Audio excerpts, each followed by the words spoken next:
Hi hello അസ്സലാമു അലൈക്കും welcome back to my channel.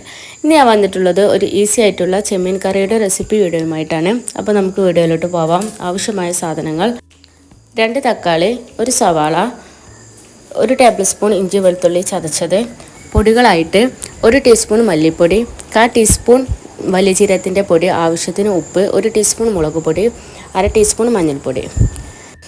1/2 kilo ചെമ്മീൻ. ഞാൻ ഇവിടെ എടുത്തിരിക്കുന്നത് ചെറിയ ചെമ്മീനാണ്. ഉണ്ടാക്കുന്നത് എങ്ങനെയാണെന്ന് നോക്കാം. ചട്ടിയിലേക്ക് ആവശ്യത്തിന് വെളിച്ചെണ്ണ ഒഴിച്ച് കൊടുക്കാം. ഞാൻ ഇവിടെ ഒരു 2 ടേബിൾ സ്പൂണോളം വെളിച്ചെണ്ണ ഒഴിച്ച് കൊടുത്തിട്ടുണ്ട്. എന്നിട്ട് വെളിച്ചെണ്ണ ചൂടായതിന് ശേഷം നമുക്കതിലേക്ക് സവാള ഇട്ട് കൊടുക്കാം. സവാള ഇട്ടതിന് ശേഷം നമുക്കതിലേക്ക് കറിവേപ്പില ഇട്ട് കൊടുക്കാം. എന്നിട്ട് അത് നന്നായിട്ടൊന്ന് വാട്ടിയെടുക്കാം. സവാള ഒന്ന് വാടിയതിന് ശേഷം നമുക്കതിലേക്ക് ചതച്ച് വെച്ചിരിക്കുന്ന ഇഞ്ചി വെളുത്തുള്ളി അതിലേക്ക് ചേർത്ത് കൊടുക്കാം. എന്നിട്ട് അത് നന്നായിട്ടൊന്ന് ഇളക്കി കൊടുക്കാം.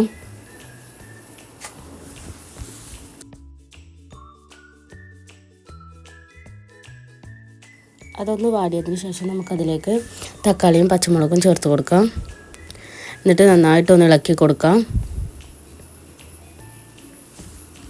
തക്കാളി ഒന്ന് ജസ്റ്റ് ഒന്ന് കുക്കായതിന് ശേഷം നമുക്കതിലേക്ക് എടുത്ത് വെച്ചിരിക്കുന്ന പൊടികളായിട്ടുള്ള മുളക് പൊടി, മഞ്ഞൾപ്പൊടി, മല്ലിപ്പൊടി, ജീരകപ്പൊടി, ഉപ്പ് എന്നിവ ചേർത്ത് കൊടുക്കാം.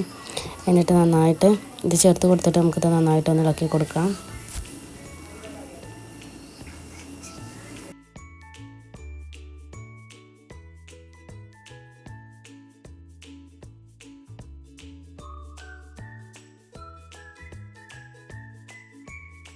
പൊടികളുടെ പച്ചമണം മാറിയതിന് ശേഷം നമുക്കതിലേക്ക് കറിക്ക് ആവശ്യമായിട്ടുള്ള വെള്ളം ചേർത്ത് കൊടുക്കാം.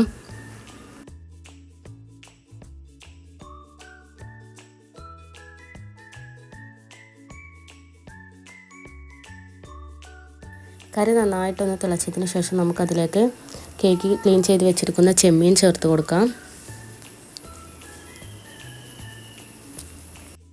ഞാനിവിടെ എടുത്തിരിക്കുന്നത് ചെറിയ ചെമ്മീനാണ്. നമ്മളെപ്പോഴും കറി വെക്കുമ്പോൾ നല്ല ഫ്ലേവറിന് വേണ്ടി നമ്മൾ ചെറിയ ചെമ്മീൻ എടുക്കുന്നതാണ് നല്ലത്. അപ്പം ചെമ്മീൻ ഇട്ടതിന് ശേഷം കറി നന്നായിട്ടൊന്ന് തിളപ്പിച്ചെടുക്കണം. ചെമ്മീൻ ഒന്ന് കുക്കായതിന് ശേഷം നമുക്കതിലേക്ക് കറിവേപ്പിലയും പച്ചവെളിച്ചെണ്ണയും ചേർത്ത് കൊടുക്കാം. ഇത്രയേ ഉള്ളൂ. നല്ല ടേസ്റ്റി ആയിട്ടുള്ള ചെമ്മീൻ കറി റെഡി ആയിട്ടുണ്ട്. നമ്മൾ ചെറിയ ചെമ്മീൻ കിട്ടുമ്പോൾ ഇങ്ങനെയൊന്ന് എല്ലാവരും ഒന്ന് ട്രൈ ചെയ്ത് നോക്കണം. നമ്മളിപ്പോഴും ചെമ്മീൻ കിട്ടുമ്പോൾ ഫ്രൈ ചെയ്യാറാണ് പതിവ്. പക്ഷേ ഇങ്ങനെ ഒന്ന് കറിയായിട്ടൊന്ന് ഉണ്ടാക്കി നോക്കുകൊണ്ടു നല്ല ടേസ്റ്റി ആയിട്ടുള്ളൊരു റെസിപ്പിയാണ്. വീഡിയോ ഇഷ്ടമായിട്ടുണ്ടെന്നുണ്ടെങ്കിൽ ലൈക്ക് ചെയ്യുക, ഷെയർ ചെയ്യുക, സബ്സ്ക്രൈബ് ചെയ്യുക.